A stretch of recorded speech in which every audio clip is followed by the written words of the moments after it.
Okay, this video I want to dedicate it to talking about semantic HTML and sort of what is semantic HTML and why is it important. So first, I just noticed that my title tag is, I'm just going to put index here. It said universe. Okay, so semantic HTML. A semantic HTML tag is a tag that tells the browser and search engines what the tag is being used for.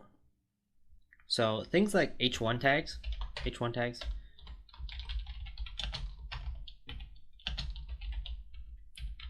it's not just to style it. Like, you know that this H1 tag, it's going to be bold and it's going to be bigger than paragraph text. But that's not the only reason why you would use an H1 tag.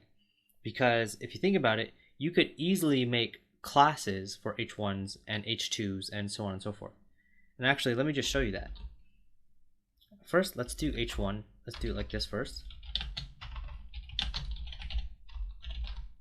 And make the H2, H2, H3. All right, let's look at this. Okay, so that's what you expect. Okay, now let's do a div and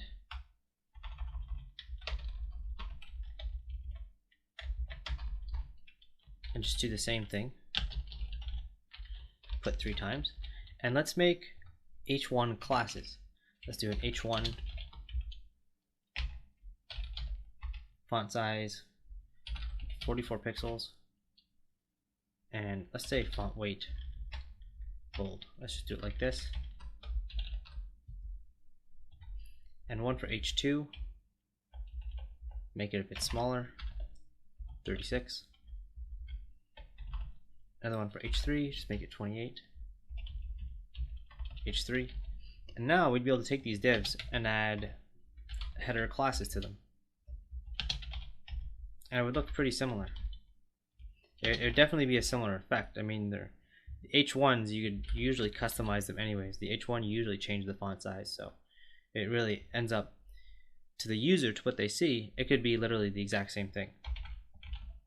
So you wouldn't even need to use header tags. You do something like this, and actually by default these all have some margin on them. So let's do that. Let's add that as well. Margin, whatever, 12 pixels. That's a bit different to what the actual headers have, but that's not completely the point. The point is, you could see here that these are div tags, but they look like headers. I'm giving them header classes, and they're basically acting like headers. This header 2 is a bit smaller than the first header. The header 3 is smaller than the second. And you could make an H4 class, an H5, and an H6. You could actually make H7 and H8 if you want. You could make 20 headers.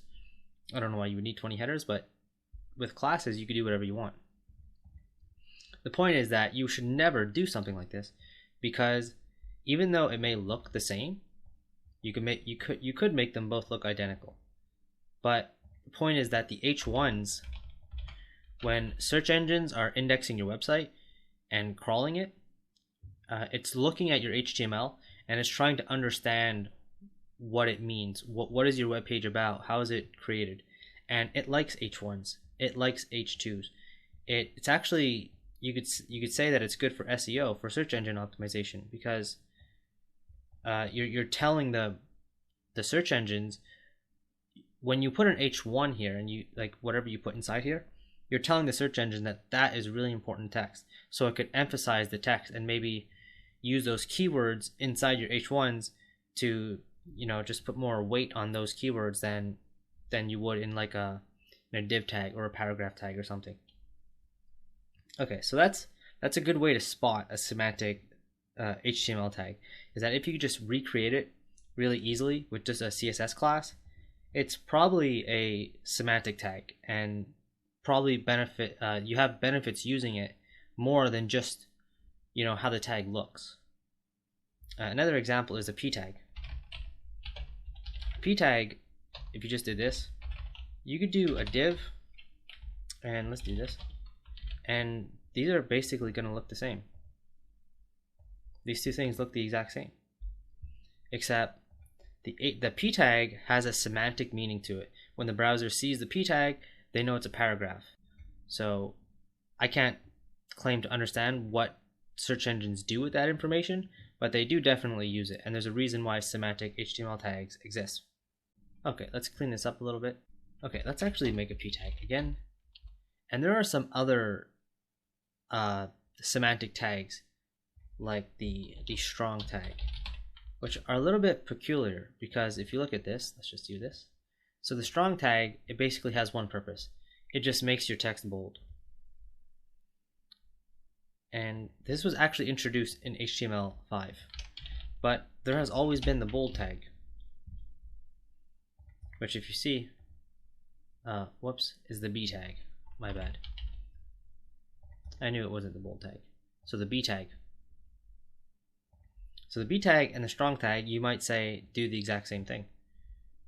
But they don't, because the B tag is not semantic. It's just for what the user sees. So actually, I would argue that you should never use the B tag, because you could just use CSS for that. Using a B tag, or let's actually show you something. There's a span tag. So span, which the span tag is like a div tag. It doesn't do anything on its own. It's not semantic. So the div tag and span tags aren't semantic. They're basically only there for presentational purposes.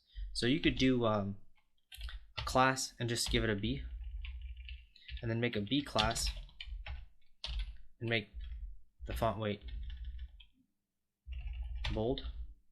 And this basically does do the same thing. There's no real reason to use the B tag, because again, this is an old school tag. This is from a long time ago when people didn't really use CSS that much. People actually styled their entire HTML pages with attributes, and it was just really messy. So that's why the B tag exists. The strong tag is semantic. So if you want to, when you use a strong tag, you're not just saying make this bold. You're telling the search engines that this text is really important right here. And there's also the EM version. EM is like italic. So again, this is a semantic version, and there has always been the I tag, which does the same thing, but like the B tag, the I tag isn't semantic, the EM tag is. So that's, whoops, strong EN.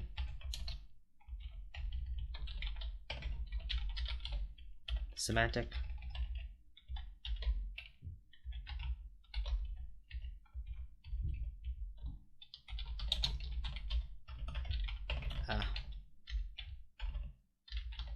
Not semantic. So I would say that there's not really much reason to use a B tag.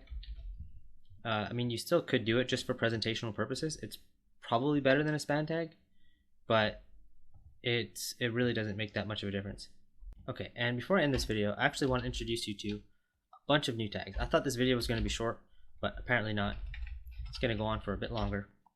Okay, the div. I already explained that the div isn't a semantic tag. It doesn't tell the browser anything about what's inside it. So back in the day, you would see something like this. This was very common. A structure like this. I'm not going to make an entire structure. I'm not going to fill an entire page. I'm just going to sort of do like a page scaffold here to give you an idea of what a web page would look like with divs. So you'd have the class,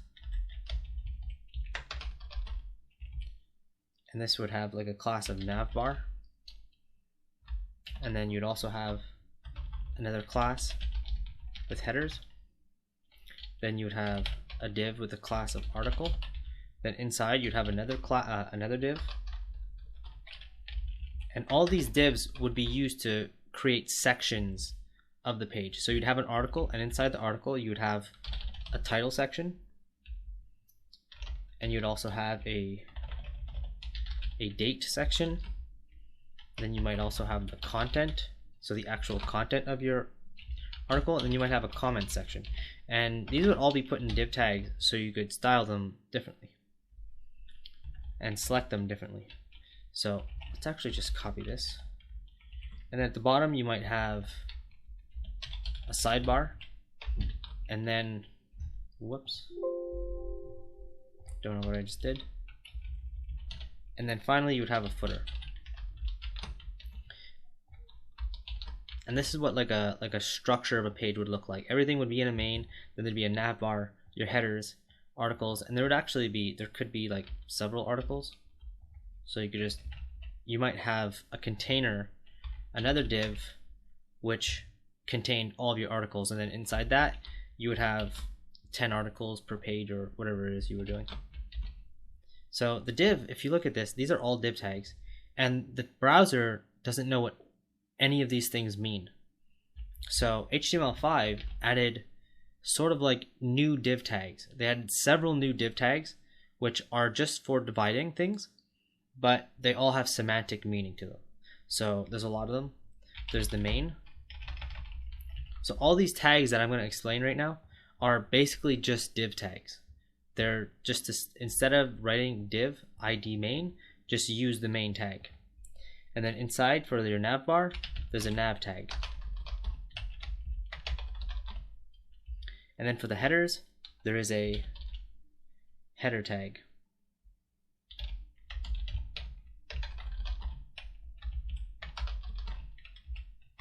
And then for an article, there's an article tag and no class. And then, so the article, you have a title, you just give it another header.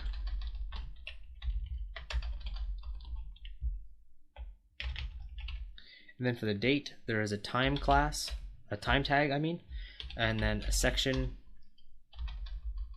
So this section, you could actually give it an ID of content or a class of content. You'd want to give it a class because an ID you could only have one. And then you could have another section,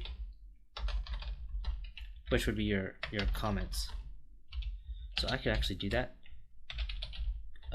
Class.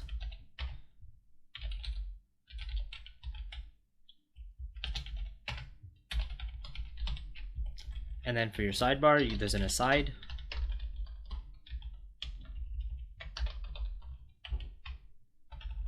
And for the footer, you guessed it, there is a footer tag.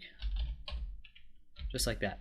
So if you look at this, both of these things could do the same thing, but with modern HTML, you would definitely want to use this, because when the browser looks at this, it could understand it. It helps it to decode your page, because it's kind of hard to understand what your page is when you have it all in divs, because the browser doesn't care about what your IDs are.